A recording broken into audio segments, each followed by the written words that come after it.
Assalamualaikum warahmatullahi wabarakatuh. Saya Khadijah Makarim. Topik kita kali ini adalah kegunaan unit analisis. Teman-teman sekalian, di dalam menentukan subjek penelitian atau judul penelitian, kita perlu mengawali,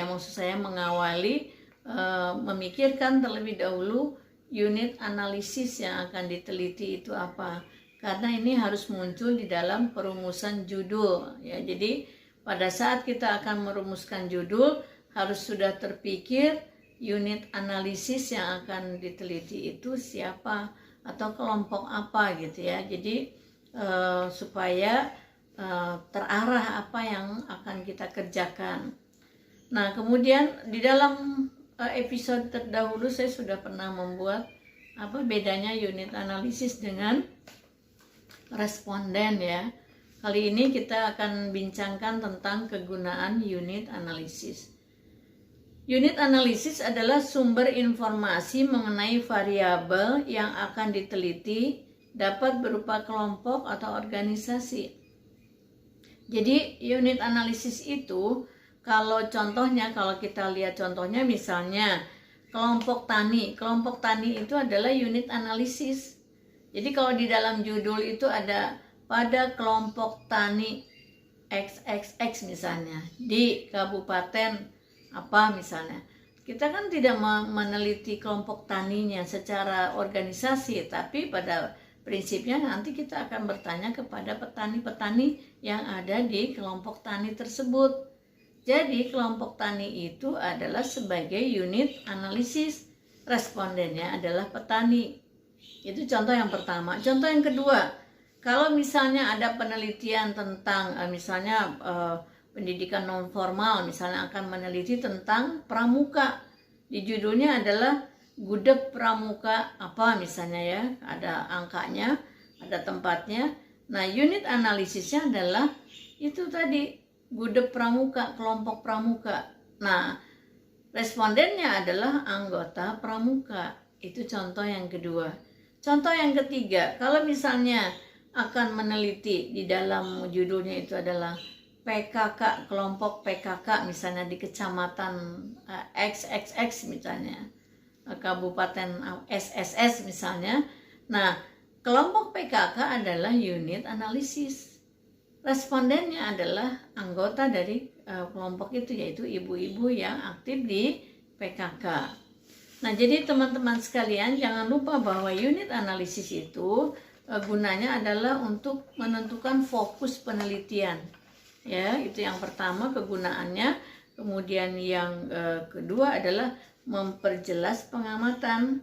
Jadi itu makanya pada episode kali ini saya beri judul adalah kegunaan unit analisis, supaya teman-teman paham betul bagaimana cara merumuskan judul. Unit analisisnya harus muncul, dan biasanya unit analisis ini diperhatikan dan digunakan oleh para peneliti yang meneliti di bidang penelitian kuantitatif. Kalau kualitatif tidak perlu memunculkan unit analisis, tapi kuantitatif itu perlu memunculkan unit analisis pada perumusan judul ya. Jadi ini adalah untuk riset sosial, bukan eksperimen kelompok IPA, nggak perlu. Kalau kelompok IPA yang bekerja di laboratorium nggak perlu menentukan unit analisis, tapi kalau riset sosial itu sangat menentukan sekali penulisan analisis di dalam judulmu. Jadi unit analisis itu adalah satuan analisis yang akan kita gunakan dalam penelitian. Ya, bisa saja misalnya selain 3 contoh tadi unit analisis misalnya keluarga. Kalau kita ingin meneliti tentang kesejahteraan keluarga, berarti unit analisisnya keluarga. Respondennya adalah anggota keluarga. Perusahaan itu adalah contoh dari unit analisis. Lalu respondennya siapa? Ya, pegawai perusahaan itu. Kemudian sekolah misalnya, itu adalah unit analisis. Respondennya adalah siswa. yang berada di kelas-kelas yang menjadi responden penelitian kita.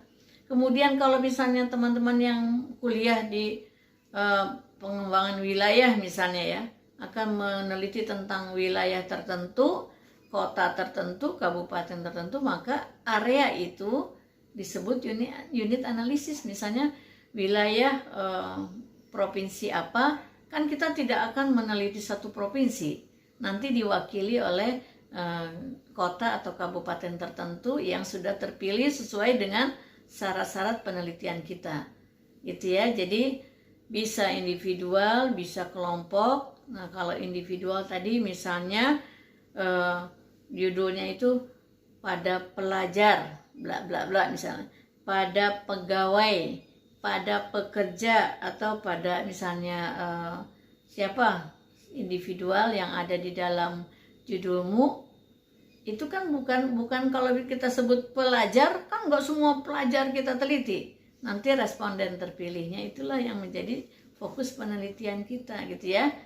Jadi sekali lagi bahwa kegunaan analisis unit analisis ini sangat penting. Jadi di dalam penentuan judul harus tergambar unit analisis.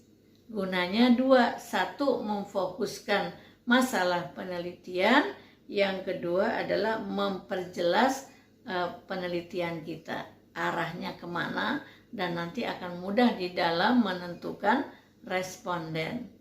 Baik teman-teman sekalian, kesimpulannya perbedaan antara unit analisis dengan responden, kalau unit analisis masih dalam bentuk kelompok, kalau responden adalah individu yang sudah terpilih yang akan menjadi subjek penelitian kita, yang akan kita berikan kuesioner dalam bentuk data primer ya, bukan data sekunder.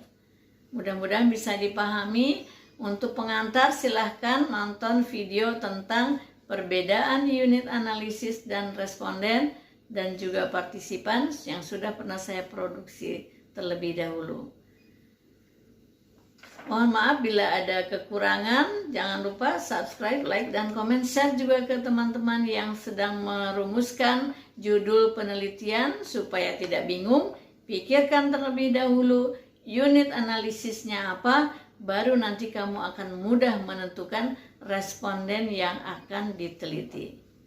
Sampai ketemu di lain kesempatan. Assalamualaikum warahmatullahi wabarakatuh.